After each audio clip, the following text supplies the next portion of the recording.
اللہ کی صفات کی دو اقسام ہیں کئی ایک اعتبار سے۔ اللہ تعالیٰ کی جو صفات ہیں، اللہ کے جو اسماء ہیں، ان کے متعلق بھی ہمیں علم حاصل کرنا ہم پر واجب ہے۔ ضرور ہمیں چاہیے کہ ہم ان کے بارے میں علم حاصل کریں۔ اور ان دنوں تو ہماری علم سیریز کے نام سے ایک سلسلہ چل رہا ہے، کچھ 2-4 دن کے بعد کوئی ایک چھوٹا سا کلپ آتا ہے جس میں ہم اللہ تعالیٰ کا تعارف ان دنوں سیکھ رہے ہیں۔ اللہ تعالیٰ کے اسماء و صفات، اللہ تعالیٰ کا تعارف تب تک کامل اور مکمل نہیں ہو سکتا جب تک کہ اللہ تعالیٰ کے اسماء و صفات کے متعلق علم حاصل نہ کیا جائے۔ اللہ تعالیٰ کی صفات دو طرح کی ہیں، ایک ہے صفات ذاتیہ، یہ وہ صفات ہیں جو ہمیشہ سے ازل سے اللہ تبارک و تعالیٰ ان صفات کے ساتھ متصف ہیں، یعنی اللہ تعالیٰ کی ذات میں یہ صفات موجود ہیں ہر وقت، جیسے علم، قدرت، سماعت، بصارت، حیات، اللہ کا چہرہ، اللہ تبارک و تعالیٰ کے ہاتھ، یہ تمام چیزیں جیسے اللہ تعالیٰ کی شان کے لائق ہیں۔ دوسری ہیں صفات فعلیہ۔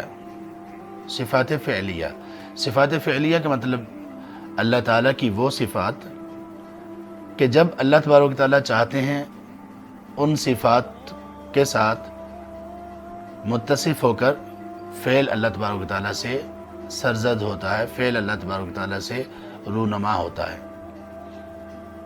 جیسے اس میں کون سی صفات ہیں؟ جیسے غضب۔ غضب اللہ تبارک و تعالیٰ کی ایسی صفت نہیں ہے کہ ہر وقت اللہ تعالیٰ کے ساتھ موجود ہو۔ رحمت ہر وقت اللہ تعالیٰ کے ساتھ ہے، غضب نہیں۔ غضب جب اللہ تعالیٰ چاہتے ہیں، جس پر چاہتے ہیں کرتے ہیں۔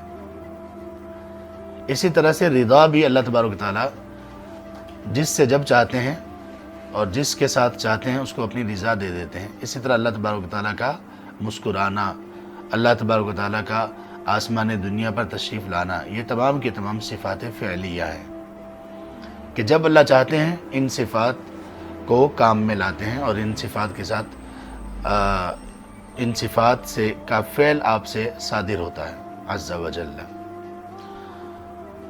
تو رضا جو اللہ تعالیٰ کی صفت ہے، اس کے وسیلے سے دعا مانگی جا رہی ہے۔ یہ وہ وسیلہ ہے جو اسلام میں سکھایا گیا ہے، اور یہ وہ وسیلہ ہے جس کو لوگوں نے چھوڑ دیا، اور پھر وسیلے تلاش کرنے کے لیے لوگ نکلے اور کہاں کہاں کس کس در پر انہوں نے ٹھوکریں نہیں کھائیں۔ لوگوں نے اپنا ایمان خراب کیا، لوگوں نے اپنی عزتیں خراب کیں، لوگوں نے اپنے مال خراب کیے وسیلوں کے چکر میں، جبکہ یہ ہے حقیقی وسیلہ۔